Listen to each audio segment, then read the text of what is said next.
Serious fraud ഇൻവെസ്റ്റിഗേഷൻ്റെ അന്വേഷണം corporation വ്യവസായ വികസന കോർപ്പറേഷനിലാണ് ഇപ്പോൾ അന്വേഷണം നടക്കുന്നത്. വീണ വിജയൻ്റെ കമ്പനിയുമായി ബന്ധപ്പെട്ട് ഉയർന്ന ആരോപണങ്ങളുടെ പശ്ചാത്തലത്തിൽ കൂടിയാണ് SFIOയുടെ മിന്നൽ പരിശോധന. മുഖ്യമന്ത്രിയുടെ മകൾ വീണ വിജയൻ്റെ കമ്പനിക്കെതിരായ അന്വേഷണത്തിൻ്റെ ഭാഗമായാണ് നടപടി. ഇപ്പോൾ വിവരങ്ങളുമായി ഞങ്ങളുടെ പ്രതിനിധി സൂര്യഗായത്രി ചേരുന്നു. സൂര്യഗായത്രി, ഈ എക്സാലോജിക്കയുമായി ബന്ധപ്പെട്ട് ഉയർന്ന കേസുകളുടെ പശ്ചാത്തലത്തിലാണോ ഇപ്പോൾ വ്യവസായ വികസന കോർപ്പറേഷനിൽ റെയ്ഡ് നടത്തുന്നത്? ആരുടെ നേതൃത്വത്തിലാണ് റെയ്ഡ്? എന്തൊക്കെയാണ് ഇതിൻ്റെ വിശദാംശങ്ങൾ?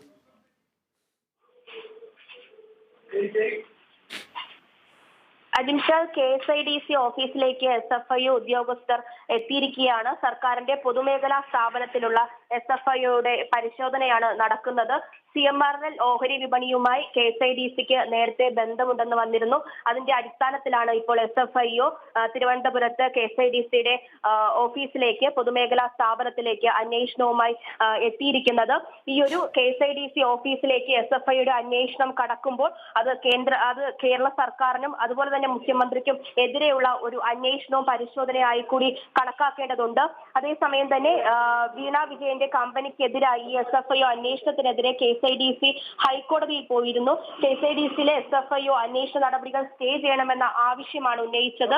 ഹർജി ഹൈക്കോടതി തള്ളുന്ന ഒരു സ്ഥിതി കൂടി ഉണ്ടായി. 12-ന് വീണ്ടും പരിഗണിക്കുമെന്നാണ് അറിയിച്ചിട്ടുള്ളത്. ഓർഡർ ഒന്നും തരാതെയാണ് പരിശോധന നടത്തുന്നതെന്നായിരുന്നു ഹർജിയിൽ ഇത്തരത്തിൽ ഉന്നയിച്ചിട്ടുള്ളത്. എന്തായാലും കുറച്ചു മുന്നെയാണ് SFIO ഉദ്യോഗസ്ഥർ KSIDCയിലേക്ക് പരിശോധനയ്ക്കായി എത്തിയിട്ടുള്ളത്.